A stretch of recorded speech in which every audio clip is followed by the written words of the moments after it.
ကဲတကယ်ချင်းတို့ရေလိုက်ခဲ့နော်အခုမှအခန်းတန့်ရှင်းတက်လို့တော့မယ်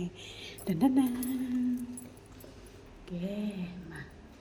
အခန်းတန့်ရှင်းလို့ပါတဲ့အခန်းနံပါတ်6ကဒီမှာပါလေစိတ်ဝင်စားစရာတွေ့နေကြည့်ရအောင်ကဲဖွင့်ပြီကြက်အေးအိုးဟောရှေကိုကြိုးစုနေမဲမဟုတ်ထားပြီလေဗျာထိဒီမှာထိထားတာပြီးခဲ့တယ်နော်တဲ့အဲ့တဲ့ပြောမှာမဟုတ်လေးပတ်ထားပြီးရနော်တဲ့တန်ရှင်းလုပ်ပြီးပါတဲ့ဒါသူမထွက်သေးဘူးဒါမှသူထားပြီးခဲ့မဟုတ်ဘလောက်ပဲရပေါ့နော်ကျေးဇူးတင်တယ်လို့တပြားမှမရရင်လည်းကျေးဇူးတင်တယ်လို့တပြားမှမရတဲ့ဆိုင်လေ